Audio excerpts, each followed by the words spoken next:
canal do YouTube do Tribunal Regional Eleitoral do Mato Grosso do Sul.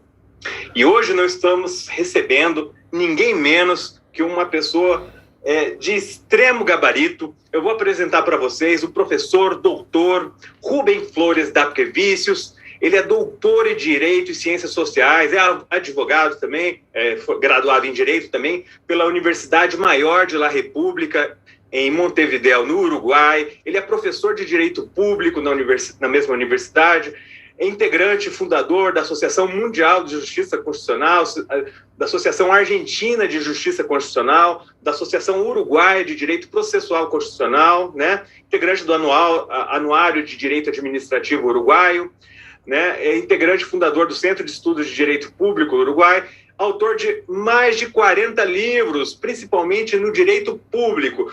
É um manual de direito público, de direito constitucional administrativo. Quem faz mestrado e doutorado em direito público, com certeza já deve ter usado o professor como citação no seu trabalho.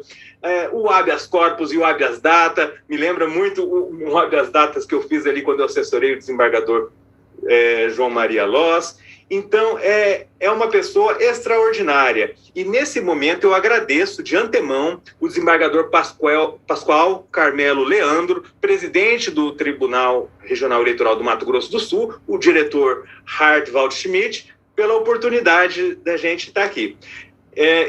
A live ela vai ser uma parte em português e em espanhol, e espero que seja de bom proveito para todos vocês, tá ok? As perguntas podem ser feitas aí no chat do YouTube, que o André vai nos passando aqui e a gente vai respondendo de acordo com as nossas possibilidades aqui. Eu já até ativei o chat aqui, tá? Buenas noches, professor. Como le va? Buenas noches, Marcos. Un gusto. Mucho gusto. Estoy con gran satisfacción recibiéndote aquí. Qué suerte nuestra del tribunal de tener una persona con tan bagaje en el currículum y tanta vivencia en la vida de derecho público, y será tendremos mucho gusto en la lección sobre los procesos electorales de Brasil y Uruguay. El tema es un tema apasionante. El gusto es todo mío.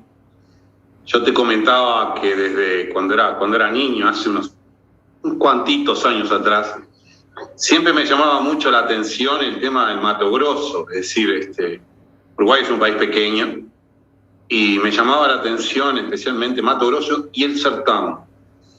Sin perjuicio de las playas, en fin, Brasil es un continente. Sí. Para mí es un honor, un gusto.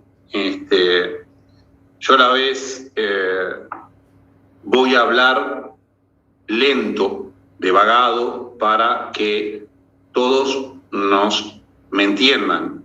El castellano y el portugués es muy fácil de entender. Pero yo, por ejemplo, te entendí perfecto cuando vos hablaste. Ahora, todo en portugués. Te entendí perfecto. Hay algunas palabras nada más que son diferentes y difíciles de entender. Ainda, que es todavía, por ejemplo. Esquecer, que es olvidar. Macio, y algunas otras palabras, pero después es muy fácil de entender. Es muy fácil de entender. Yo a la vez fui asesor de la Presidencia de la República, asesor en el Parlamento, y tengo una vasta experiencia en materia de derecho público.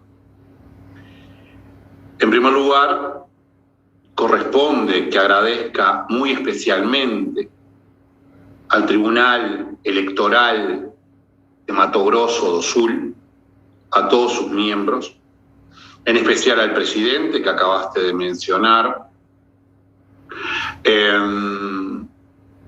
a vos, a ti, a vosé, que me invitó y me honró con esta primera presentación internacional, y al público que nos está escuchando.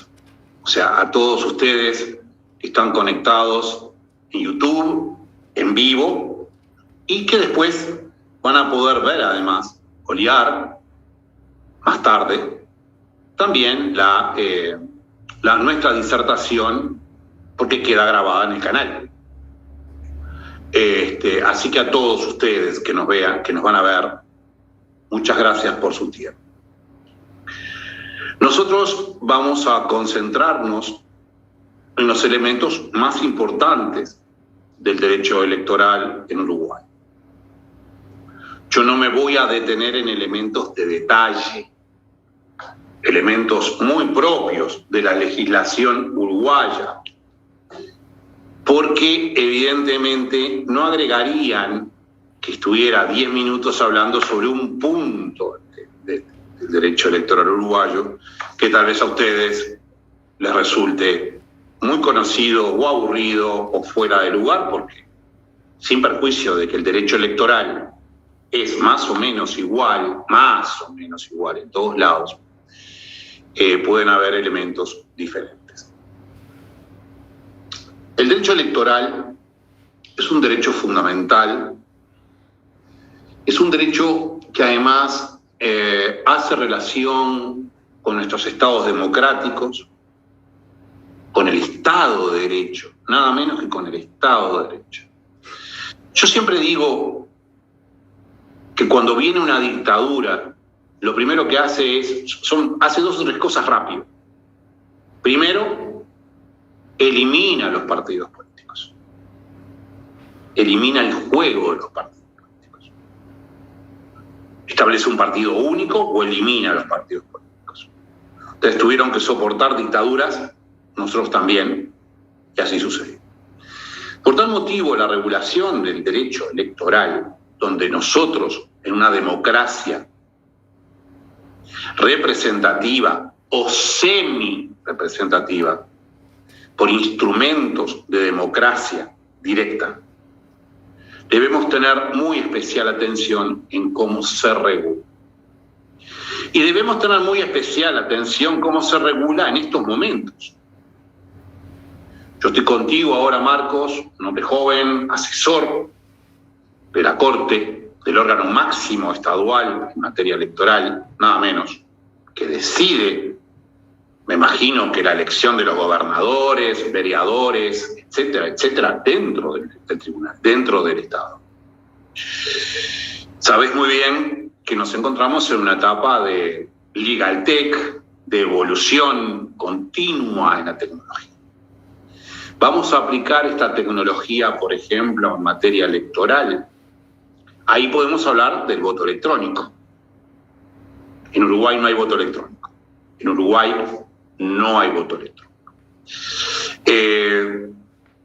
¿Cómo vamos a establecer las identidades, etcétera, en este momento?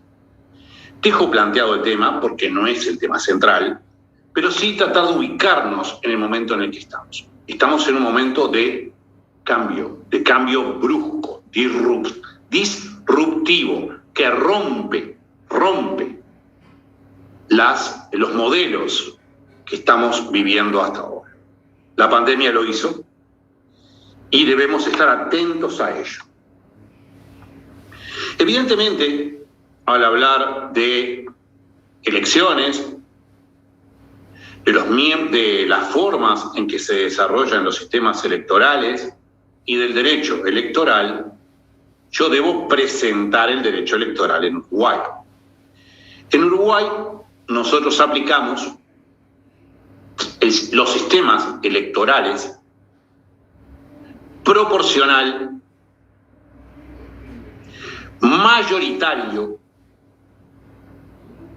y mayoritario con representación de minorías.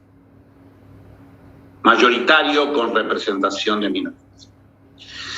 La Constitución uruguaya dice que nuestro sistema electoral es, de principio, proporcional. Pero luego hace una serie de distinciones según los órganos de elección. Ustedes saben que los sistemas electorales son, en definitiva, las formas que adopta el derecho, la Constitución específicamente, porque el derecho electoral surge, como todo el derecho, surge de la Constitución, pero el derecho electoral más aún, es uno de los que surge más, por lo menos en mi país. Es el proceso, es la forma de seleccionar, de contabilizar y de adjudicar, los sufragios, los votos, para elegir nuestros representantes. No me voy a detener en el sistema proporcional, es muy claro, hay diferentes variantes en el sistema proporcional, en lo que hace relación a los coeficientes. Cuando quedan cargos no adjudicados, existen diferentes coeficientes. Y en definitiva, el sistema proporcional es adjudicar los cargos de conformidad a los votos logrados. Se aplica en Uruguay especialmente en el Senado de la República y en diputados con alguna corrección que no viene al caso. Sería muy largo. Es el artículo 88 de la Constitución uruguaya. Allí se aplica la representación proporcional. Uruguay, para elegir al presidente de la República,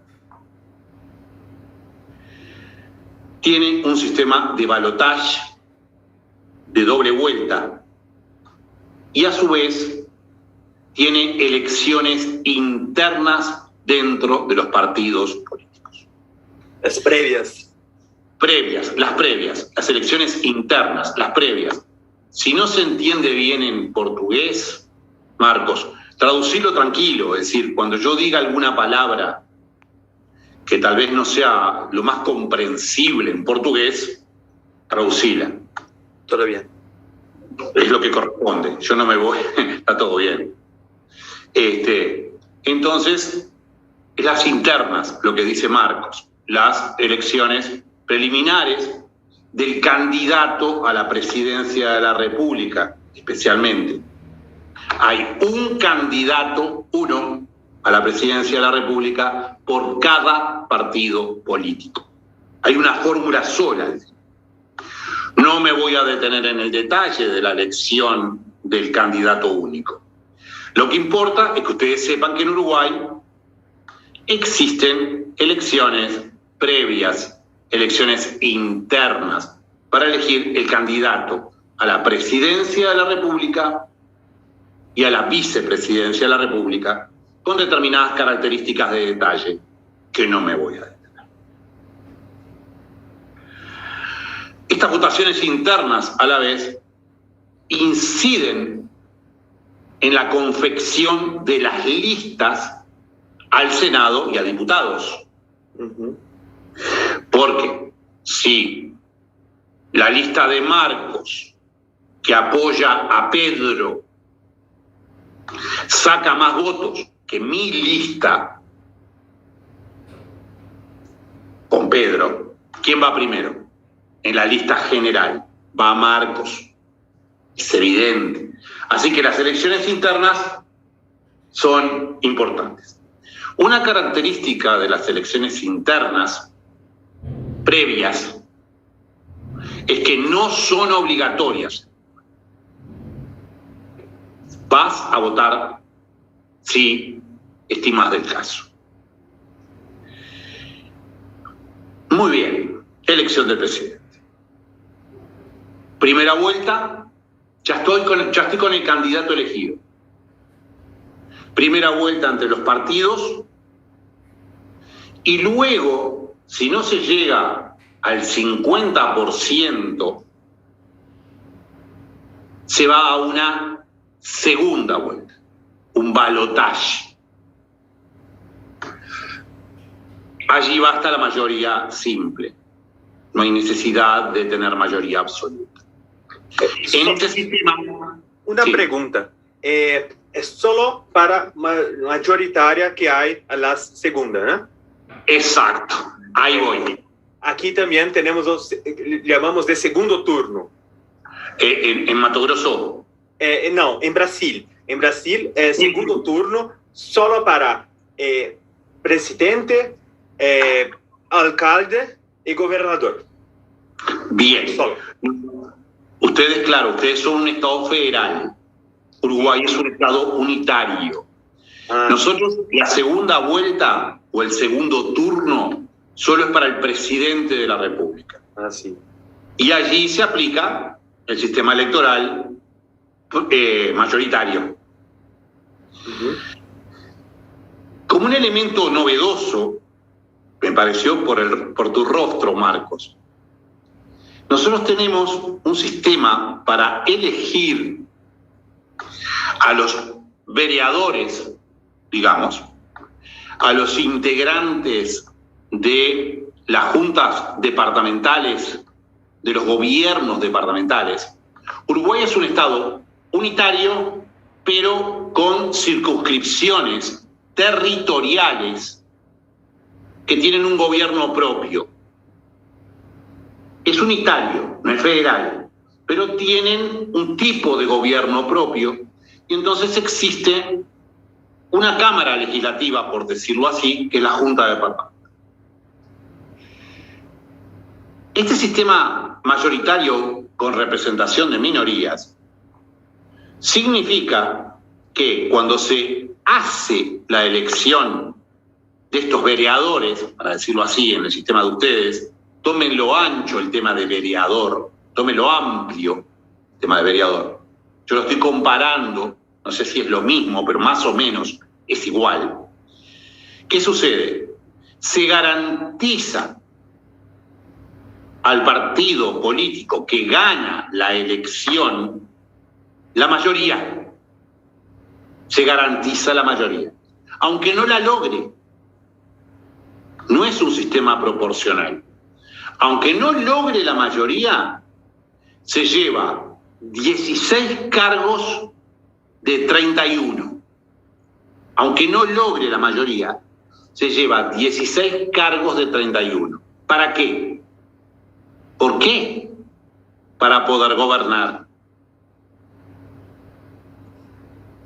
Es la gran diferencia con Brasil, porque el Parlamento es todo por el sistema proporcional y el presidente, el gobernador, tiene que hacer la charla, tiene que haber conversa para negociación y ni siempre el Parlamento es de mayoría del gobierno y muchas veces los procesos legislativos son todos infructíferos.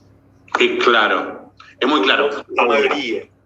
Marcos, ahora, yo lo estaba hablando para los gobiernos regionales. La mayoría, el sistema mayoritario con representación de minorías es para los gobiernos regionales, que se encargan de las ciudades y de determinadas zonas territoriales. Pero encima de todo eso está el gobierno nacional. ¿Me explico? Perfecto.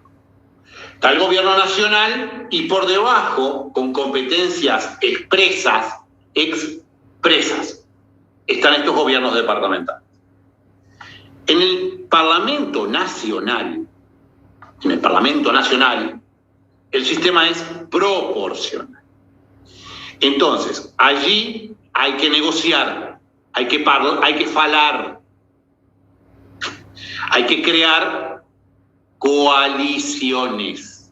Sí. Si no se logra la mayoría, hay que crear coaliciones. Uruguay cambió el presidente el 1 de marzo del 2020. 1 de marzo del 2020. Unos 12 días antes de que llegara el coronavirus acá. Acá entró el 13 de marzo del 2020. Y el presidente de la República formó una coalición de gobierno. Esa coalición de gobierno lo que hace es, precisamente, se adjudican cargos de ministerios a los otros partidos políticos, se reparte el poder válgame la expresión, porque es muy claro, digo, se reparte. Y ese es en definitiva el sistema electoral uruguayo, es decir, cómo se desarrolla en forma grande el sistema electoral. Ahora bien, ¿cómo se vota? ¿Cómo se vota? ¿Cómo se sancionan las leyes electorales en Uruguay? Son temas que no son menores.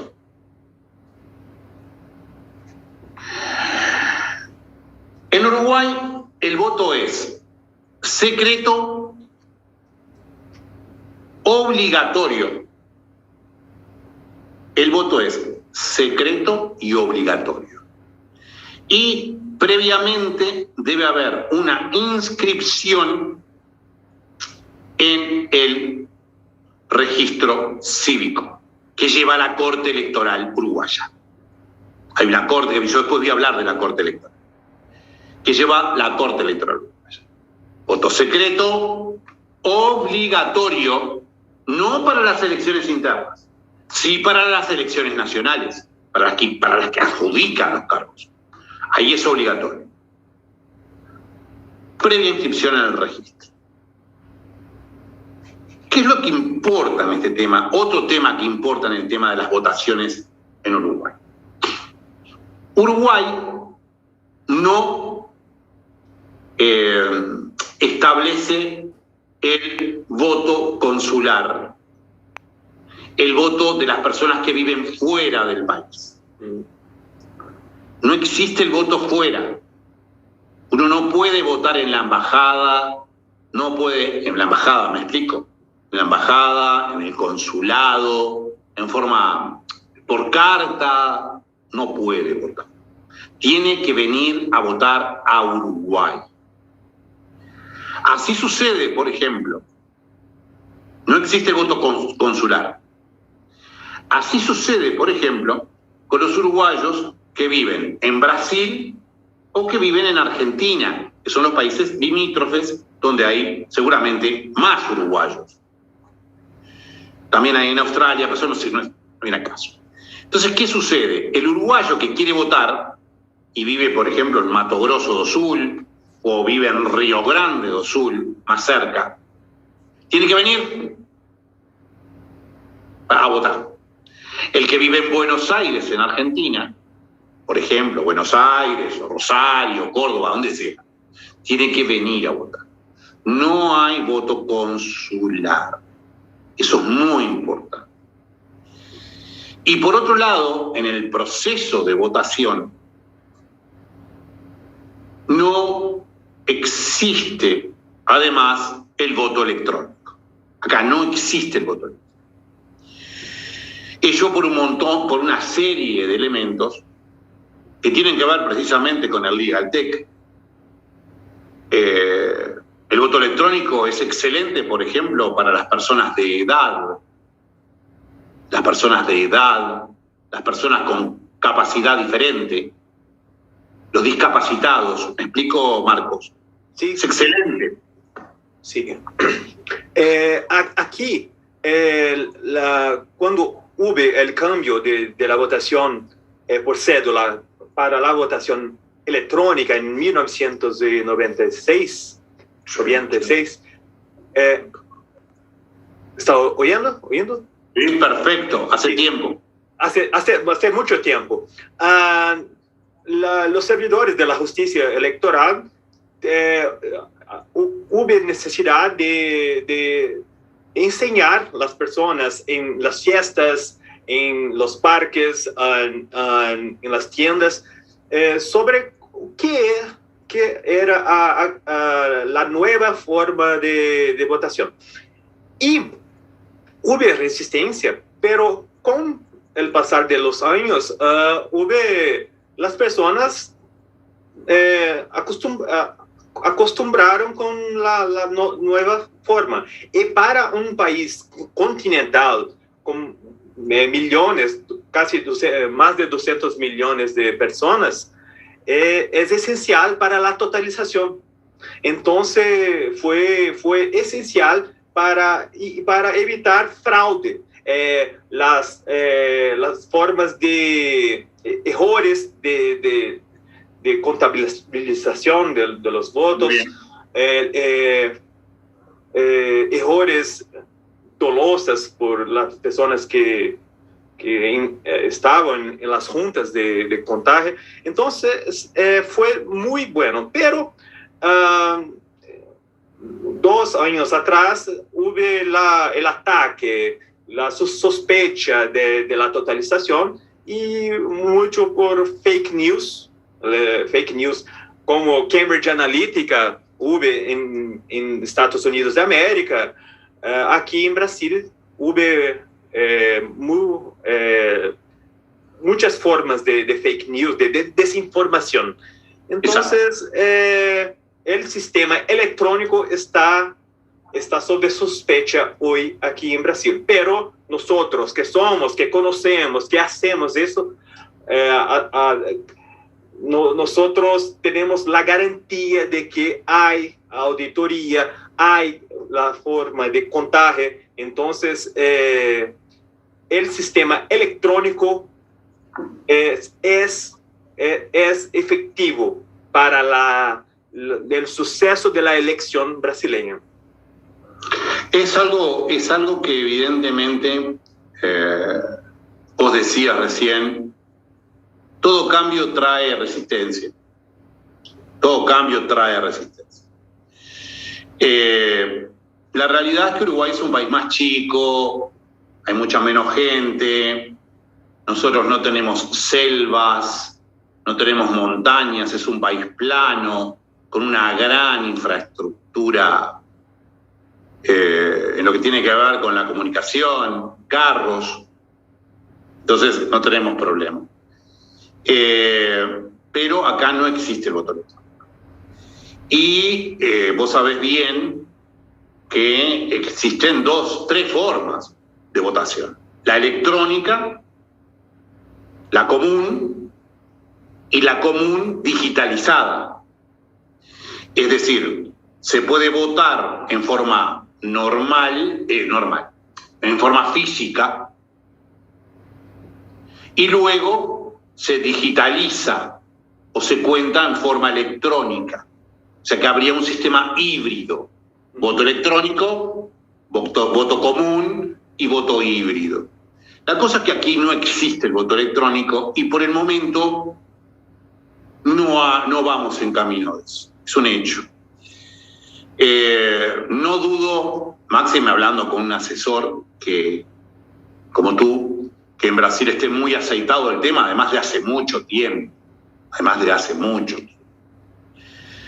Pero he sabido, por ejemplo, que en países hermanos, en determinado momento se observó si no había habido elecciones inversas. Estoy hablando, por ejemplo, en Venezuela. Hubo en su momento, se llegó a hablar de que podía haberse contabilizado al revés, que el sí era no y que el no era sí. No conozco, puede haber, como decías vos, noticias falsas, fake news.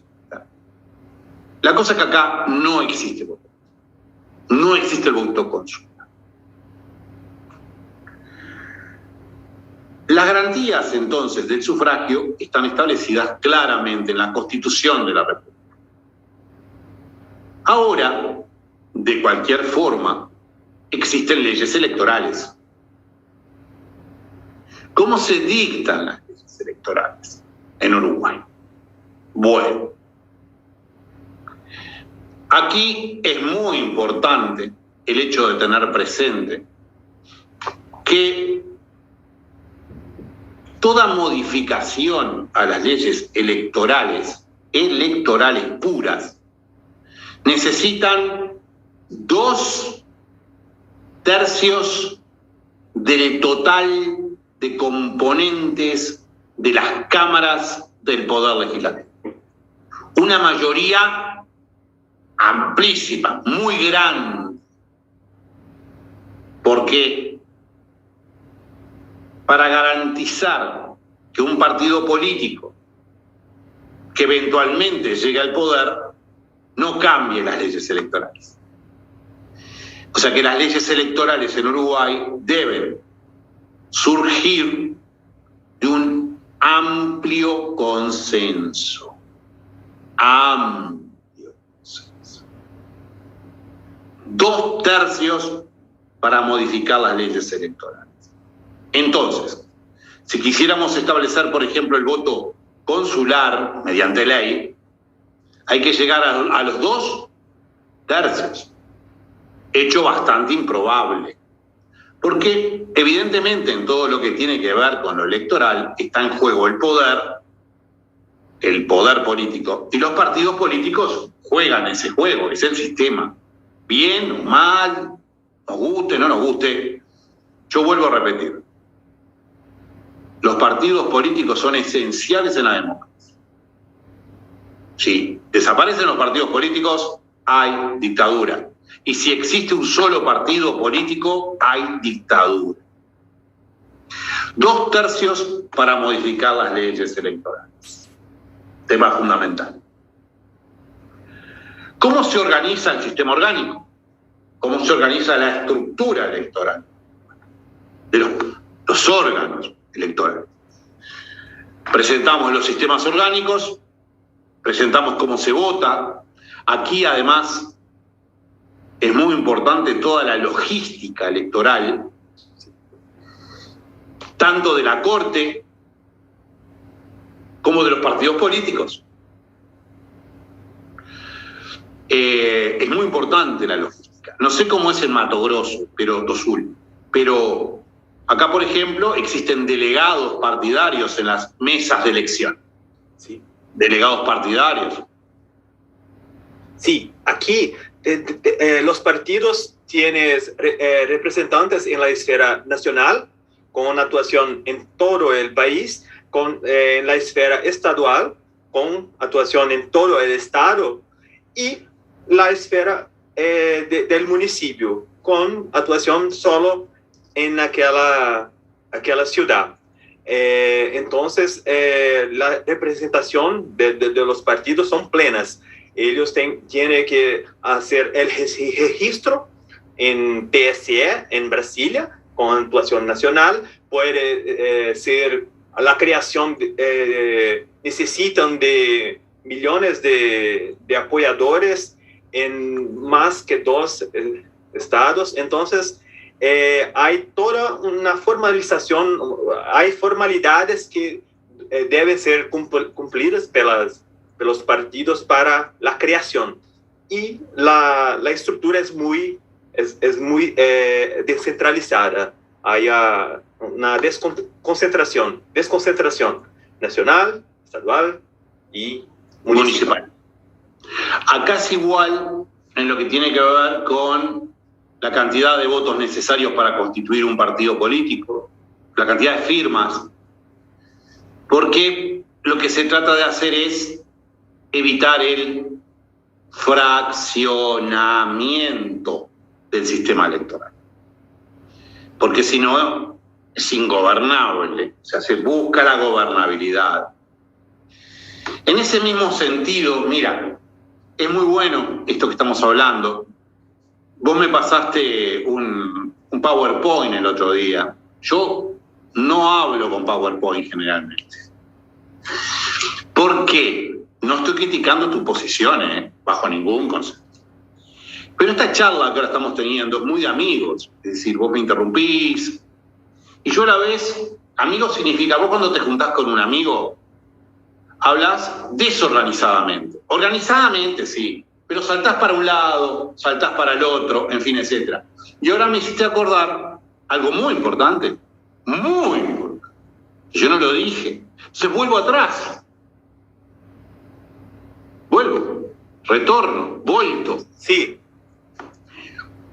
En Uruguay, antes de voltar, lo que yo quiero decir es que los partidos políticos también tienen determinadas formalidades para constituirse y los delegados de los partidos políticos en Uruguay son o departamentales o circuitales.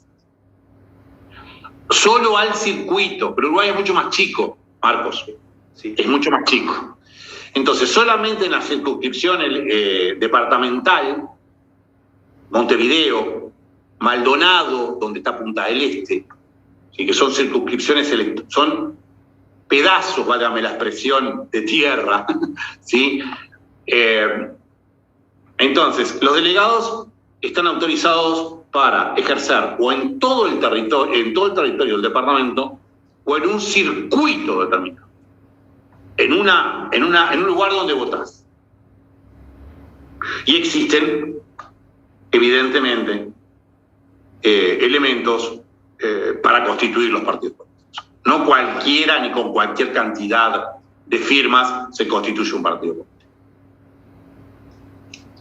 Y me hacías recordar algo muy importante en la democracia, que yo no sé cómo es en Brasil. Acá se vota en lo que se denomina la sábana, la plancha. La plancha. Lista, nosotros le llamamos de lista. La lista, pero la plancha. ¿Pero en qué sentido, Marcos? En el sentido de que vos no podés cortar la lista. No podés elegir dentro de la lista. Entonces, ¿qué sucede? Vos tenés, hoy hablábamos de que vos sacabas más votos que yo. En la interna sacaste más votos. Estabas arriba mío. Entonces, si el elector me quiere votar a mí, te tiene que votar a vos. Porque a vos no te puede tachar, no te puede cortar, no te puede eliminar.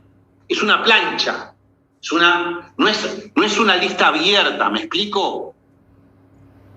No es una lista abierta. Yo creo que eso no es lo mejor para la representación de la gente. ¿Por qué? Porque es un hecho que las listas muchas veces se elaboran muchas veces o generalmente, se elaboran por las cúpulas partidarias. ¿Me explico? Se elabora por Bolsonaro y sus gobernadores, sus amigos, sus mejores votantes, por Lula o Dilma, en un cuarto.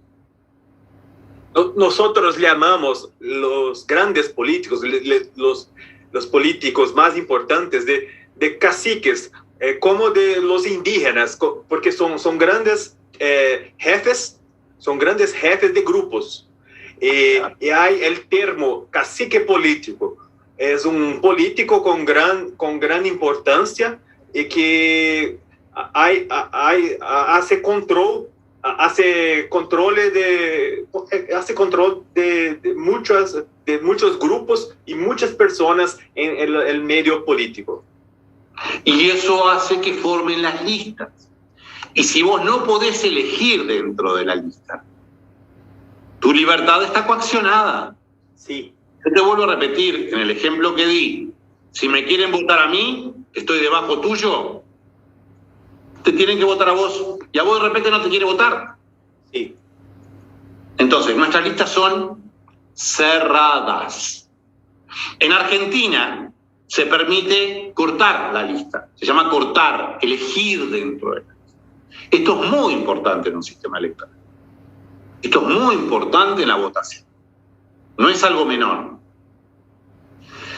Bien, salgamos, no tenía la diapositiva. Hablamos como amigos. Fui para atrás, vuelvo. ¿Cuál es la estructura orgánica? ¿Cómo se estructura orgánicamente el sistema electoral uruguayo? ¿Quién tiene la posibilidad de controlar las elecciones? En Uruguay existen los tres clásicos poderes del Estado: el ejecutivo, executivo, legislativo y judicial. Pero tenemos órganos extrapoder, órganos que están fuera de los poderes, no dependen de los poderes del Estado, no tienen jerarquía de los poderes del Estado, tienen su misma posición jerárquica te estoy mostrando, vos me estás viendo, la gente también, los que nos están oleando también, están en la misma línea, entonces no depende. Uno de ellos es la Corte Electoral. Es un órgano extrapoder. No depende. ¿Cuál es el nombre? Corte Electoral. Corte Electoral. ¿Está fuera del judiciario? Está fuera del judiciario. Oh. Está fuera del judiciario. Por eso te decía, es un órgano fuera de los poderes. Fuera. Sí. Fuera de los poderes. Está fuera. No sucede en todo el derecho igual. En todos los regímenes jurídicos no sucede igual. Hay lugares en donde dependen, por ejemplo, del judiciario perfectamente, del judicial. En Uruguay no integra el poder. Y esto es importante tenerlo en cuenta. Hace poco tuve una charla, una conferencia, una palestra en Perú, y en la mesa estábamos con un colega ecuatoriano, Ecuador. Ecuador habla de un poder electoral o de una función electoral. En su constitución es algo constitucional. Ecuador habla de 5 poderes. En realidad lo llama funciones, pero que son cosas distintas. Vos sabés muy bien que son cosas distintas las funciones a los poderes. Sí. Digo, la función legislativa corresponde esencialmente al poder legislativo, sin perjuicio del veto del poder ejecutivo, por ejemplo. En realidad legislan los dos, pero la fundamental está en el poder legislativo. Ellos en Ecuador hablan de 5. Hablan del ejecutivo, del legislativo, del judiciario, del electoral y el de participación ciudadana. Hablan de un poder o función de participación ciudadana, los ecuatorianos. Te recomiendo que busques la Constitución, te recomiendo a ti y a los que nos están oyendo, a nuestros queridos oyentes, que busquen la Constitución ecuatoriana muy rápidamente, si les interesa, simplemente que vean los capítulos, o sea, con eso alcanza. ¿Sí? Creo que es del 2008 o algo así, no recuerdo bien, vos estás buscando, creo. Es muy reciente, es reciente pero no tanto a la vez. La Constitución ecuatoriana tiene precisamente 5 poderes o 5 funciones. Que yo, por ejemplo, me acuerdo que conversé con... Acá me dice Constitución Ecuatoriana 2021, me sale primero. Está en organización de funciones, pero... 2008, es la Constitución del 2008. Acá la tengo. Y habla de 5 poderes, si no recuerdo mal, capítulo, en fin, etcétera. No lo voy a buscar, me voy a perder. Participación y organización del poder, título 4, lo estoy viendo. A ver si puedo hacer una búsqueda electoral. Ellos hablan de poderes electorales. Capítulo 6, función electoral. Pero en definitiva terminan hablando, al hablar de una función electoral, terminan hablando de un poder electoral. Porque para nosotros, no sé para ustedes, querido Marcos, estimado Marcos, para nosotros no existe función electoral. No. Lo que existe es función jurisdiccional. Por eso vos mismo me decías, no integra el Poder Judicial, me decíamos. No integra el Poder Judicial. Pero igual ejerce función jurisdiccional. Porque es un desgajamiento, es una quita. Lo quitan el constituyente uruguayo, quitó la Corte Electoral del Poder Judicial. Como en tantos otros lugares. El Consejo de Estado en determinados lugares, las Cortes Constitucionales en Colombia, en Ecuador, en Bolivia, en Perú. ¿Qué ejercen? ¿Qué ejerce una Corte Constitucional? Ejerce función jurisdiccional. no necesariamente integran el Poder Judicial. En Uruguay la Corte Electoral no integra el Poder Judicial. Y es importante tener presente que esta Corte Electoral, que se encuentra en la misma jerarquía que los poderes, sin ser un poder, no es un poder, es un órgano extrapoder, fuera de los poderes, fuera del Poder Judicial. Nuestra Constitución habla de, en la sección, tengo la Constitución enfrente, en la sección 18 habla, artículo 322, si la tenés enfrente, 322, Constitución uruguaya. Habla, esta sección 18, habla de la justicia electoral. Justicia electoral. O sea, está tirando, ya está mencionando que es un ejercicio de función jurisdiccional. Ustedes saben que todos los órganos del Estado ejercen la función que les corresponda, más la administrativa siempre. Porque la Corte, el Supremo Tribunal Electoral de Mato Grosso, ¿Do Sur? Do Sur, hay pica, hay controversia con Mato Grosso do Norte. Sí, porque el Mato Grosso acostumbraba a ser un único estado hasta 1977. Y mira. hubo una roto y la creación de Mato Grosso del Sur, y solo Mato Grosso, no es Mato Grosso del Norte, pero son nuestros amigos. Nosotros somos amigos de muchos estados. Yo me gustaría mucho de hacer la saludo para los amigos del Tribunal Electoral de Sergipe, de Aracaju, que usted ha visitado, ¿no? Sí, yo estuve. Aracaju, los amigos me han dicho que iban a acompañarnos, y son personas increíbles. Es increíble la experiencia que tuve en un curso que he ministrado allá. Me contaste. Yo conozco, a mí estuve 2 veces en Aracaju. No, estuve una vez en Aracaju y una vez en Recife. Y si hay personas de Sergipe que me están escuchando, fui con, me llevó, válgame la expresión, me convocó el desembargador Carlos Rebelo Jr. Y ahora está, creo que en la 5ª región brasileña, en Recife. Sí. Creo que es la 5ª. Es un lugar hermosísimo y la gente es espectacular. Tengo muy buenos amigos.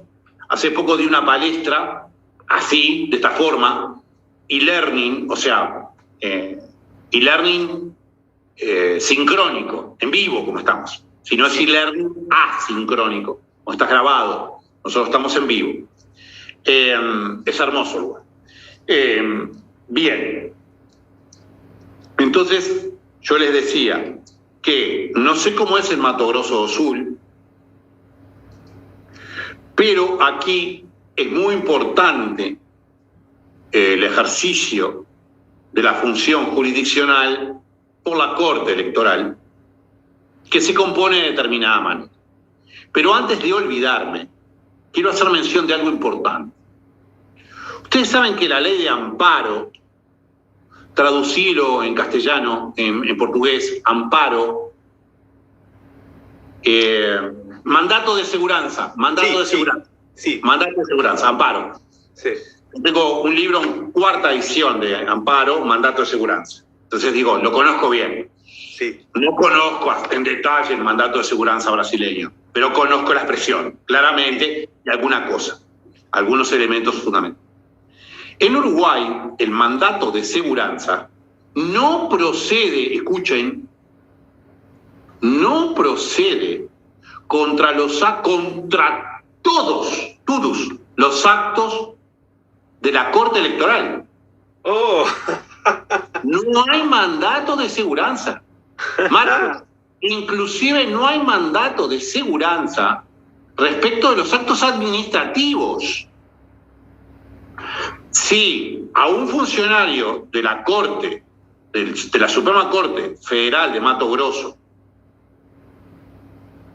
lo suspenden o a un proveedor no le pagan y él quiere interponer un mandato de seguridad, estoy en ejercicio de función administrativa. No dije elecciones, dije pagar a un proveedor. No hay mandato de seguridad. Miren cómo está el tema, porque es un tema picante. Es decir, les voy a contar algo muy, muy breve. En Uruguay se aprobó el año pasado, en julio del 2020, una ley muy importante para el gobierno. El gobierno asumió en marzo y aprueba en julio la ley ómnibus, una ley de todo su periodo de gobierno, todo su plan de gobierno, la aprueba rápido. ¿Qué pasó? La oposición interpuso un recurso de referéndum. Eso significa, Marcos, que con ese recurso de referéndum, la población, toda la población, va a decidir sobre la ley. Esa ley ya está aprobada por el Parlamento, pero con un 25%, artículo 79, 25% de personas se puede llamar a democracia directa y decirles, señores, ¿ustedes están de acuerdo con esta ley? Pues bien, la Corte Electoral adjudicó a la papeleta del sí, adhiero al referéndum, quiero que la ley desaparezca, adjudicó el color rosado, pink, rosado. Y a la papeleta del no, a favor del gobierno, celeste, celeste. ¿Cuál es la camiseta de Uruguay? La celeste. Es blanca, la celeste. Señor, querido colega, impugnación de la oposición. No, señores, no, señores. La celeste representa a todo el país. Usted es celeste y yo rosado, rosado, usted es celeste, no. Impugnaron. Se supone que mañana, impugnaron ayer. Se supone que mañana en la mañana, resuelve la Corte. Miren, vos sabés, vos trabajás en una Corte Electoral. Es decir, las peleas son rápidas. Son siempre urgentes. Urgentes, sí. Está en juego la democracia y la opinión pública. Sí. Vos fijate lo que te estoy diciendo. En el color de la papeleta se impugnó. Perdón, ibas a hablar, Marcos. Sigo. Bien. Entonces, aquí tenemos referendo también. Tenemos todavía el referendo para leyes y el plebiscito, que es después de la aprobación de la ley, hay un plebiscito. Y el referendo, el plebiscito es antes de la creación de la ley y el referendo después de la creación de la ley, una consulta popular. El último referendo que tenemos, que hubo, es contra el desarmamiento.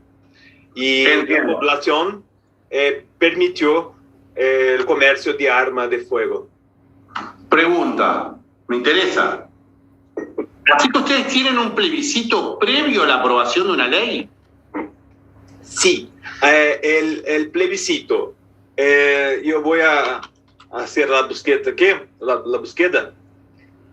Plebiscito, para saber en nuestra Constitución qué artículo aquí, convocado con anterioridad al acto legislativo o administrativo, cabiendo al pueblo por el voto aprovar ou denegar o que tenha lhe sido submetido. O referendo há convocação com posteridade al acto legislativo o administrativo, cumpliendo al pueblo la respectiva ratificación o gestión. ¿Qué artículo es? La ley 9.709 y el artículo 14, 1, 2 y 3 de la Constitución Federal de Brasil. Artículo 14. Inciso 1, 2 y 3 de la Constitución Federal. Artículo 14, inciso 1, 2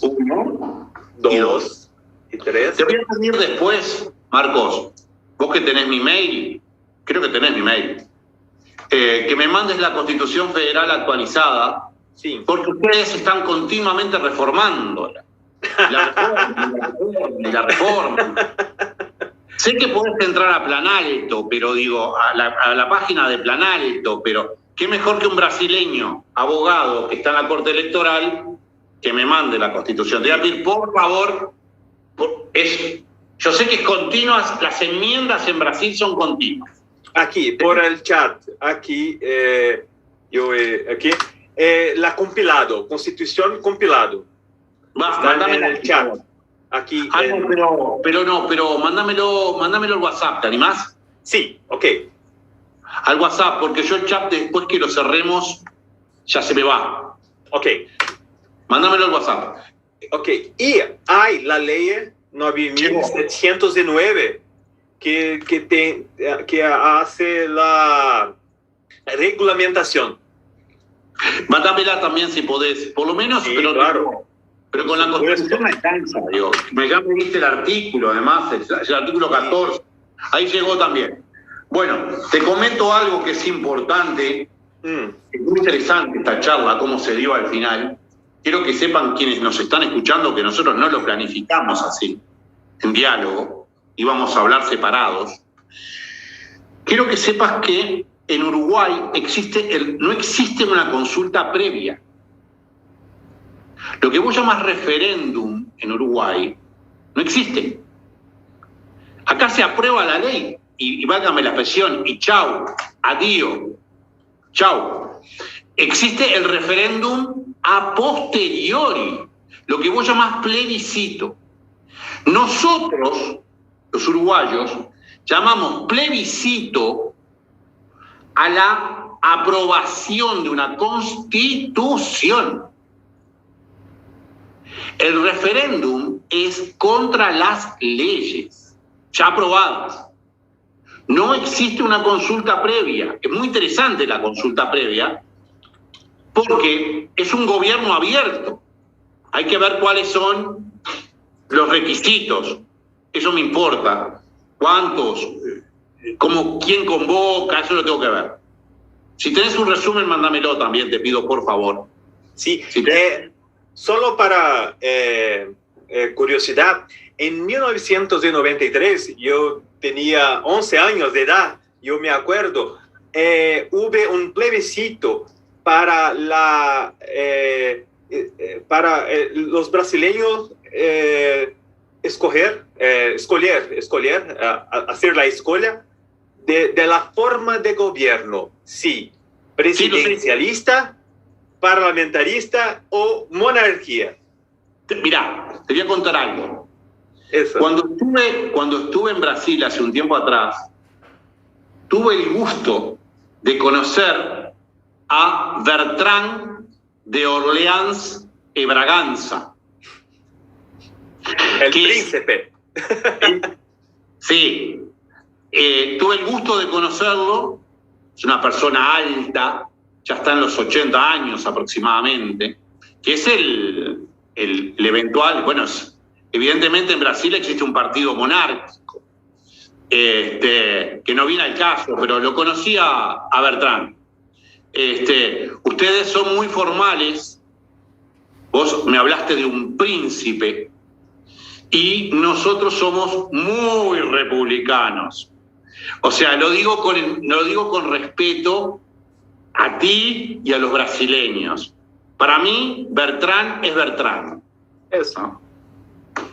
No es Dom, no es Dom, o sea, es Bertrand. O sea, lo trato con respeto. ¿Cómo? Claro. Te trato a ti. Como te trato a ti. De la misma manera que te trato a vos. Correcto. A mí me acuerdo que en determinado momento, cuando me lo presentaron, yo lo traté con respeto, ¿no? Evidentemente. Y le decían, Dom. Y yo lo trataba de usted. Yo lo trataba de usted. No de vos, no, de vosé, de usted. Pero no Don Bertrand. O sea, son formas distintas. Ustedes fueron un imperio, tuvieron a Don Pedro I, Don Pedro II, como le dicen ustedes. Para nosotros es Pedro de Braganza. Sí. ¿Tá? Y lo digo con el mayor respeto. Lo mismo no sucede con Felipe de Borbón en España o Isabel Windsor en Inglaterra. Es eso. ¿Tá? Lo conocí. O sea que el plebiscito que vos me estás hablando, del 93, yo tenía noticias, porque estuve con él. Es el heredero de la casa imperial brasileña. Porque quedó él ahora. Antes había otro. Ahora no sé, falleció el anterior, no sé qué pasó. Ahora el heredero es él, supuestamente. Bertrand. Bueno, continuemos. Entonces, para nosotros el plebiscito, lo que nosotros llamamos plebiscito, es para ratificar una constitución. Y el referéndum es para, eventualmente, ratificar una ley ya aprobada por el pueblo. Y la lucha, el encuentro electoral, es muy grande en lo que te decía, de la papeleta por el sí, rosada o celeste. Bien, sigamos. La Corte Electoral uruguaya se compone de 9 miembros. 9. 5 titulares son designados por la Asamblea General. Esto es importante, esto es importante. 9 miembros. 5 titulares y sus suplentes son designados por la Asamblea General, por la reunión de ambas cámaras, Asamblea General, diputados y senadores juntos, por 2 tercios, entre personas supuestamente imparciales en el mundo político. 5 miembros representan al mundo imparcial político y se designan por 2 tercios. ¿Qué significa esto? Vamos a entendernos. Todas las personas acá en Uruguay, un poco más, un poco menos, sabemos que no hay ninguno imparcial. No hay ninguno imparcial. ¿Sí? Pero lo que es evidente es que no pueden tener militancia política. Y los 2 tercios, para designarlos, obligan a falar, obligan a dialogar, obligan a transar, diríamos nosotros. Creo que ustedes transar lo llaman es otra palabra para ustedes. Pero es lo que no sé lo que es. No sé. Pero tienen que dialogar. Tiene que entrar en acuerdo. En acuerdo. Ahí está. 2 tercios, 5 miembros imparciales. Y después, 4 miembros más que representan a los partidos políticos. 5 están fuera de los partidos políticos, aunque tengan su camiseta verde, amarela, celeste puesta. Pero están fuera. No militaron, se supone que no militaron. Y 4 representan a los partidos políticos. Así se compone la Corte.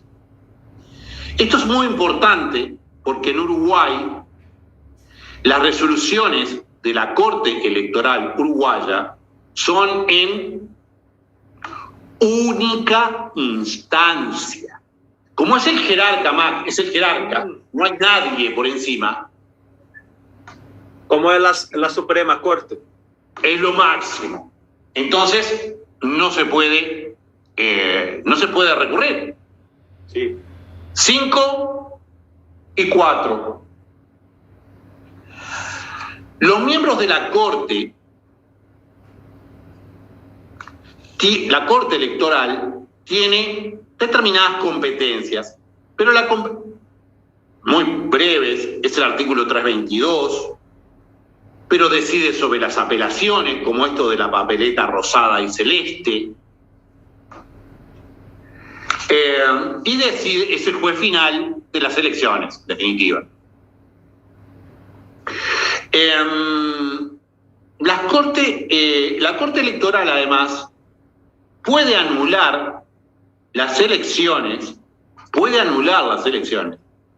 Sí. conforme 6 miembros, de los cuales 3 por lo menos, de los 6, 3 por lo menos deben ser de los imparciales.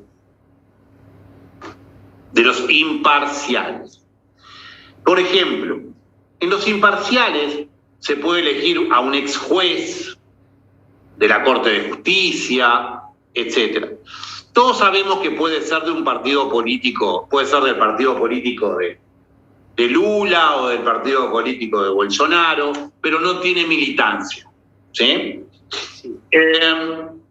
Es importante también saber que estos miembros de la Corte Electoral solo cesan de 2 maneras. Bueno, pueden cesar también por otra, pero cesan por la elección de los nuevos miembros. Si eligen nuevos miembros, cesan.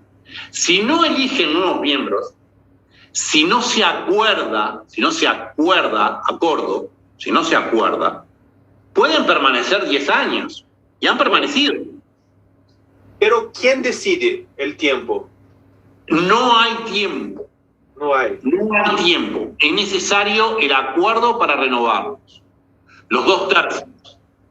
Entonces ello lleva a toda una negociación. Y lo voy a decir en castellano claro. Lleva a determinado reparto de cargos. Venís vos que representás a Lula y estás en minoría y me decís, bueno, propongo a Pedro. Y yo que estoy en mayoría te digo, no tengo problema con Pedro. Yo propongo a Luis y a María. Yo tengo mayoría, tengo 2, vos tenés 1. Yo soy Bolsonaro, vos sos Lula, por decir algo, o viceversa. No estamos haciendo política acá, evidentemente. No. Solo ejemplo. Son ejemplos. Yo hablo para que ustedes me entiendan mejor. Yo podría hablar de los políticos uruguayos. Entonces, vos me decís, Pedro... y la calle Pou. Claro, la calle Pou, ese presidente. Presidente. Ex-presidente es Mujica, ¿no? Mujica. Sí, no, el anterior era Tabaré Vázquez. Ah, sí. Que morreu hace 1 año. Y Mujica está vivo, que es el anterior al anterior. Sí. Entonces, por ejemplo, vos representas a Mujica y me decís, propongo a Luis. Y yo te digo, no hay problema con Luis, no me molesta. Es bien, te lo voto. Y yo te digo, bueno, yo te presento a Pedro y a María. Y vos me decís, no tengo problema con Pedro y María. Bien. Votamos. Y ahí cambian los miembros de la Corte. Además, los miembros de la Corte Electoral están protegidos por el juicio político. No pueden ser destituidos, sino La otra forma en que pueden dejar el cargo es mediante el juicio político. No se los puede destituir. Acuérdate, están en la misma posición que el Parlamento. No dependen de nadie. No tienen fueros parlamentarios. Los fueros son parlamentarios. Entonces, solamente pueden ser destituidos por juicio político. El juicio político, no me voy a detener en Uruguay, el juicio político se ejerce por el Parlamento, los representantes acusan y el Senado, los diputados acusan y el Senado decide por mayorías especialísimas, mayorías de 2/3, por lo menos para expulsarlos. Esto es para garantizar el ejercicio del cargo. Entran por 2/3 y los pueden expulsar por 2/3. Esas son las dos únicas maneras en que los miembros de la Corte Electoral pueden dejar el cargo jurídicamente. También lo pueden dejar naturalmente, que no viene al caso, es claro lo que estoy hablando. Si pueden morir, es lo que quiero decir. O renunciar. O renuncio, también, está bien. Bien. De esta manera, yo doy por finalizada mi exposición. Creo que he presentado en forma general el sistema uruguayo y hace ya un buen tiempo que estamos hablando y cedo la palabra. Muchas gracias, mucho gusto. Fue un aprendizaje muy increíble, cosas que no tenía idea del desarrollo del proceso electoral en Uruguay, de las diferencias, y el proceso electoral brasileño tiene sus nuances, sus características, pero muchas cosas son muy parecidas. Yo pediré permiso para hablar en portugués, pero hablaré devagar. Tranquilo, devagar. Vou falar devagar para não atrapalhar, professor. Então, agradeço quem ainda está assistindo, ou quem está assistindo esse vídeo gravado. É uma oportunidade única para o nosso tribunal, para conhecer um processo eleitoral de um outro país. E a gente vê no Uruguai a importância da independência da justiça eleitoral. A importância. No Uruguai, a gente viu que a justiça eleitoral é como se fosse um outro poder ou um ente desvinculado, como é o Ministério Público aqui no Brasil.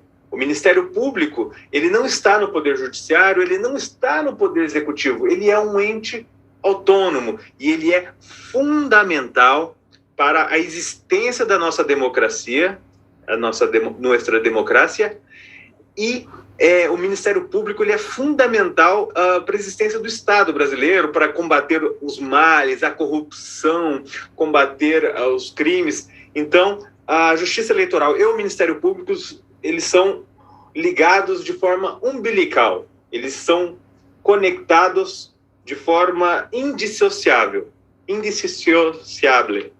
E eu, pelo adiantado da hora, eu vou falar dos pontos mais importantes do nosso processo eleitoral. E, passando com um paralelo, né, com o que o professor já disse, aqui também temos os três poderes da República, né, a tripartição de Montesquieu, o poder executivo, o poder judiciário, o poder legislativo, que funcionam em sistemas de freios e contrapesos, que cada um dos poderes fiscaliza e equilibra o outro. Reclama-se muito do ativismo judicial, o ativismo judicial, a interferência excessiva do judiciário en las políticas públicas o en la concretización de derechos fundamentales. como medicina, como acesso à saúde. Então, uma discussão muito grande, né? É uma discussão muito grande. Pues, Marcos, a eso en Uruguay se le llama la judicialización de la política. La intromisión del poder judicial en lo político. Judicialización de la política. Judicialización de la política. Exacto. El traba-língua, casi un traba-língua. R con R, guitarra, R con R, barril. Igual. Tengo tres tigres. Eso. Y hay una discusión jurídica muy grande sobre eso. E aqui no Brasil, eu já falei que nós temos os representantes por esferas. Na federação, o chefe do poder é o presidente da República, o chefe do poder legislativo é o presidente. Nós somos bicameral. Nós temos duas câmaras, Senado e Câmara de los Deputados. O parlamento é bicameral, os senadores e os deputados. E há presidente do Senado e há presidente da Câmara. E no judiciário, nós temos o presidente do Supremo Tribunal Federal, nossa Suprema Corte. Isso. E, como eu disse, né, o sistema de freio e contrapesos, né, a gente faz referência à obra do Montesquieu, L'Esprit de la Loi, o Espírito das Leis, né, de 1748. E também o John Locke no seu segundo tratado do governo civil. E a base de qualquer nação democrática, somos repúblicas. Graças a Deus, somos repúblicas. Eu tenho 39 anos, então eu cresci em uma república. Não conheço o meu país sem ser um sistema democrático. Acompanho a situação dos países em geopolítica, em notícias e tudo. Sei de situações que, como uma perseguição a partidos políticos, perseguição a opositores, pode destruir um país. Às vezes, países ricos, eles são destruídos por um caudilho, por uma ditadura. Né? Então, sou um grande democrata, sou um grande apreciador da democracia. E não poderia ser diferente eu sendo integrante de um tribunal regional eleitoral, né? E o judiciário, ele define os conflitos, né? E como você disse, no Uruguai, temos o sistema majoritário e proporcional. O sistema majoritário é basicamente para os cargos de presidente na esfera federal, né, e para senador da República. Senador da República aqui é sistema majoritário. Sim, o senador da República, sim. Só que muda o número de representantes, porque no nosso sistema, o senador ele representa o Estado, o deputado representa o povo. Então, por exemplo, Claro, porque ustedes son un Estado federal, como Estados Unidos. Nosotros tenemos una Cámara de Senadores que no representan al Estado en sí mismo. Perdón que la interrupción. Es lógico que el senador represente al Estado. Así surgió la Cámara de Senadores, por ejemplo, en Estados Unidos. Y en Brasil es igual. En Uruguay no es igual, pero bueno, es como funciona. Perdón la interrupción, Marcos. Correcto. Y por eso, cada estado tiene derecho a 3 senadores. Y cada estado terá derecho de representación de deputados proporcionalmente a su población, al número de su pueblo. Entonces, São Paulo tiene 74 deputados, Mato Grosso do Sul creo que sea 13, no me acuerdo, 13, 16, es muy poco. Entonces, a depender de su población. del pueblo, del número del pueblo del Estado. Y los diputados en el sistema proporcional, los senadores en el sistema majoritario, alcaldes majoritário, que a gente chama de majoritário, governadores majoritários, deputados estaduais, deputados distritais, que é no caso do Distrito Federal, que é como Washington DC. Nosotros tenemos Distrito Federal, que es alrededor de Brasilia. Estuve en Goiânia. Estuve en Goiânia, estuve en Goiás, que rodea Brasilia. Eso, muy bien. Y entonces, y el sistema mayoritario. Pero para alcalde, solo hay dos turnos, nosotros llamamos de turnos, primero turno, segundo turno, en las ciudades con más de 200,000 personas, habitantes, 200,000 electores. Sí, eso. Y la mayoría absoluta es para el cargo, ¿no?, de presidente, y mayoría simple para las ciudades pequeñas, ¿no?, para senador y prefeito y alcalde de los municipios con menos de 200,000. ¿Por qué? Porque el senador no es mayoritaria, pero no hay segundo turno, no hay. Es solo quien tiene más votos pero hay alternancia de escoja. Porque senador tem um mandato de 8 anos. Eu vou falar em português, que eu acho que fica mais prudente na minha parte. O senador tem um mandato de 8 anos, só que a escolha do senador acontece a cada 4 anos nas eleições gerais. Entendo. Então, por exemplo, nessa próxima eleição, nós vamos escolher aqui, por exemplo, um senador só.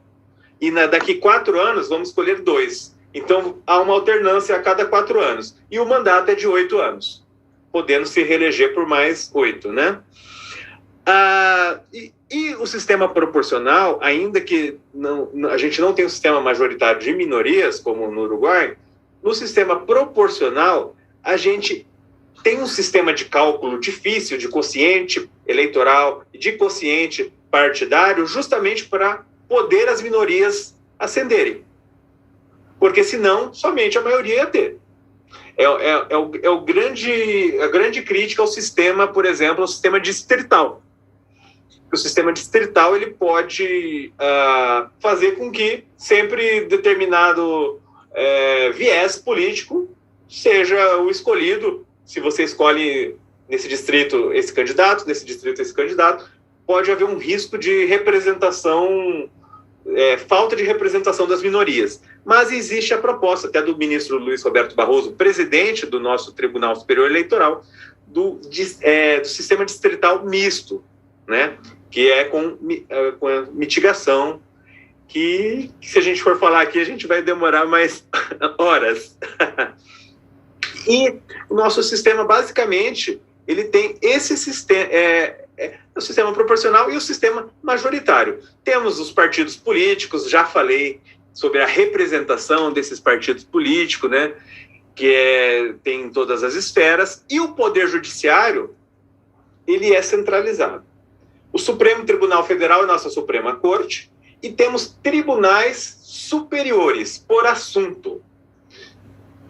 O Tribunal Superior, que julga dissídio jurisprudencial, que julga, por exemplo, quando um Estado está decidindo de um jeito, quando o outro Estado está decidindo de outro jeito, é o STJ, Superior Tribunal de Justiça. Ele serve para resolver conflitos de competência, para fixar jurisprudência na justiça comum em geral. Isso serve para a Justiça Federal, que é uma justiça especializada, ou serve, por exemplo, para a justiça comum, que é a justiça residual. Temos tribunais por matéria, Tribunal Superior Eleitoral, mas dentro do Poder Judiciário. Dentro do Poder Judiciário temos o Tribunal Superior Eleitoral, que aí existe a descentralização, desconcentração. É direito administrativo. A desconcentração, né, é Tribunal Superior Eleitoral, tribunais regionais eleitorais, juízos eleitorais, que a gente chama de zonas eleitorais. Então, só que nós não temos juízes de carreira, porque normalmente aqui juízes de carreira, eles fazem concurso público, o acesso é para o concurso público. Los jueces tienen que hacer una prueba para ascender al cargo. Es una prueba de capacitación. Entiendo. Nosotros no tenemos, nosotros servidores hacemos concurso público, servidores de la justicia electoral, pero los jueces son emprestados, chamamos de emprestados. A gente pega de outras justiças emprestado por biênios. Então, por exemplo, por 2 anos, o Tribunal Superior Eleitoral, isso, 2 anos, o Tribunal Superior Eleitoral, aqui de Brasil, tem 3 ministros da Suprema Corte, são 7. São 7 ministros do Tribunal Superior Eleitoral, por 2 anos. 3 ministros da Suprema Corte, 2 ministros do Superior Tribunal de Justiça e 2 ministros abogados indicados pelo Supremo e em livre escolha de los 3 por el presidente de la República. Então, são os 7 do Tribunal Superior Eleitoral. Em Tribunal Regional Eleitoral, temos 2 desembargadores, que são esses mais antigos, de segundo grado, da Justiça Comum. 2 desembargadores, um desembargador federal, que é como Carlos, como tu, o desembargador que é conhecido, desembargador federal, Carlos, como? Como? Rebelo. É de TRF 5, que é Tribunal Regional Federal 5 de Brasil, de la Justicia Federal, que eu he hecho la búsqueda. e um desembargador e 2 abogados indicados por el Tribunal de Justicia Estadual, pero por livre escolha do presidente. Há 6 indicações, há 6 indicações e chega ao presidente 3. O Tribunal Superior Eleitoral escolhe 3 e o presidente escolhe 1. Há uma lista tríplice para o presidente escolher. Há uma forma de escolha, né? Então, é nosso sistema de composição. Temos também Conselho Nacional de Justiça, com uma forma de compliance, de integridade de los órgãos judiciais. Então, quando há denúncias, quando há relatos de mal uso